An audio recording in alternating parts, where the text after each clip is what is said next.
Hi everybody, welcome back to the SinceDayOne YouTube channel. I am here with John Peterson, aka SD1 Wolf, who got second place at the Dallas Regional.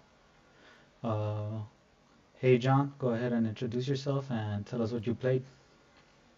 Hi, yep. My name is Jonathan Peterson. I got second at the Dallas Regional for Masters and decided to play GOHANKS, World Trunks and Gohan feature. Awesome, John, awesome. Can you tell us why you decided to go with GoHanks? It's just a deck I feel very comfortable with. I've been playing it since release around November. One of my best buddies was into it, and I kind of like started playing it and then figured out that I enjoyed it a lot. And like I like red, and it's just I like how it's not that energy hungry of a deck while being red. So that's mostly why. Right, can you tell us about your matchups? For matchups, so I did play against Red Skillless.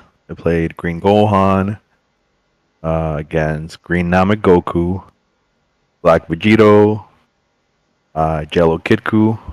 I played Oceanus, and then two Novas, losing to one of the Novas, and my teammate Brian on the finals.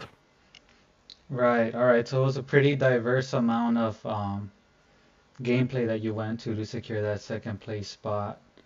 Is there any colors that you think are like easy matchups for Gohanks and some that aren't? Uh, Easiest, maybe. I just feel very comfortable going into green. Well, green is kind of fine. Toughest, I would say probably yellow, which I guess I played against four yellow decks on pretty close games. Okay. All right, so let's go into the deck profile. You had as cantrips the Bulma, four of, then you had two of this Goku. Can you talk about why you decided to go with this one?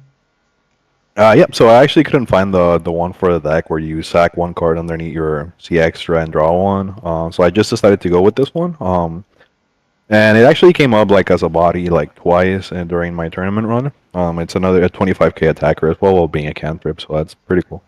Right, I think you mentioned once when we were discussing that you felt like you and SD1 Daniel talked about maybe needing more one drop targets that can apply pressure. That's why you also ran two of the Goten, right? Right, yeah. That card actually never dropped during the whole event. But in theory, it felt like a decent choice when you don't have any more like targets like the main archetype. Right, okay. All right, then four of the Gohan, self-taught truth, four of the other one, that minus is 20. One of the dual attacker, three of the 8 drop, and then your standard lineup 4-4-3, and then of course the one double striker because of the ban list. Two Yeah, of the Broly to apply that turn 2 pressure if you go second, or is there another reason you ran it? yeah. It's just a strong attacker that while not minusing my hand because I just bottom deck it and like I get to draw another card or I can pop token negates. So that's always useful.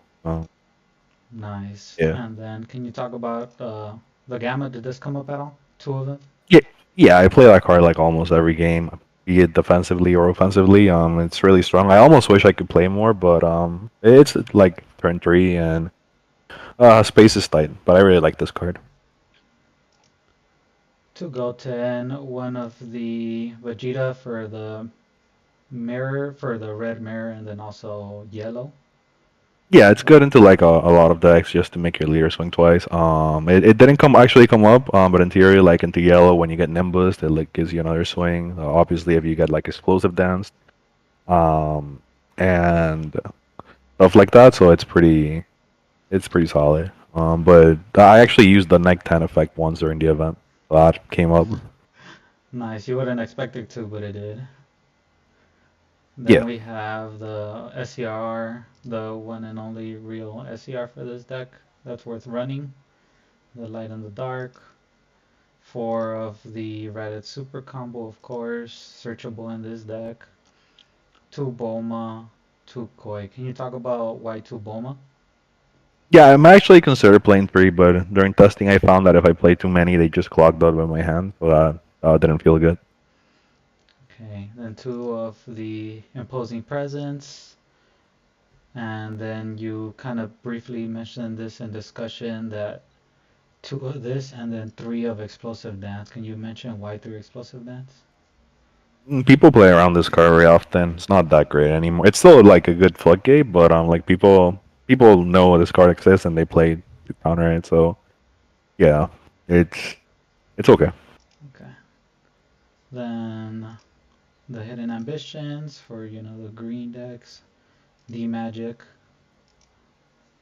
Yeah. two token negates, and then the one of freezes death ball. Did this come up at all for you this event? Yeah, the essentially 25k combo card. It's pretty strong either for dumps or like when you're going for that for game or just defensively. People don't expect you to like get out of their combo with like one, two cards when they go like 50. So it's pretty good. Nice.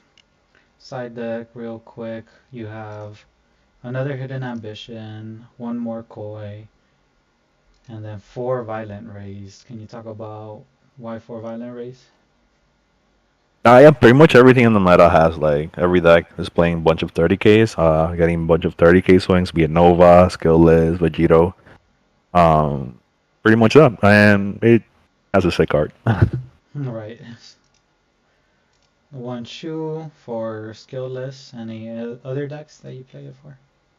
Yeah, this comes up against like blue as well, hitting the Pilaf also, and yeah, mostly for Skillless though, Okay. Triple defending Dabura. friends. Right, right. Triple Dabura for the hand rip.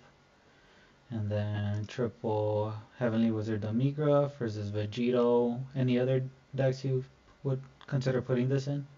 No, just to get rid of Vegito. This deck sometimes struggle with barrier. Right. And then double Kaioken Son Goku for Yeah, it's more mostly versatile. in theory to like hit the Sin, the four drop yellow Sin. Hmm. This helps because that card kind of shuts you down a little. So Right. Then we have the extra deck. We have, of course, the bread and butter of the engine, Destroyed West City. Two 10 times Kamehameha, Mighty Blast. The Z Leader that has double strike. And then just good red Z battle cards. Now, yep, can and the you C met Unison. right, and then the Z Unison. Did you go into this at all? No, I didn't go into it this event. Did you go into any of these besides, of course, the two cards Yep, for Mark? this deck doesn't really use the C deck very often. I think I see Awaken once or twice, and I went into Rush Attack once during the whole event, and maybe like Surmounting once. But yeah, this deck doesn't really use the C energy for that. Usually, it uses it for its own effect, so it doesn't come up very often. Okay, and now overall, any other changes that you didn't discuss yet that you're considering making to the deck after playing with it for this I'm event? not sure. Anniversary is coming up, and like no really relevant events are coming for it. I that I can think of. We were getting the next set, so um, yeah, there's not much. Maybe the new promo that's coming up for Red that's like a dual attacker, but Mm-hmm. yeah, pretty much pretty much that's Performable, it. right? Okay, Yeah. awesome. Any shout outs? Yeah, in that case, thanks to my team for being awesome. I had a super good time in Dallas. Shout out to sponsor Hidden Fortress, always getting us sleeves and all that stuff. So I appreciate them. And yeah, that's pretty much it. Okay, well, that'll be it for this deck profile. Once again, John, congrats on getting second place, and we'll see everybody next time. Bye. All right, thank you.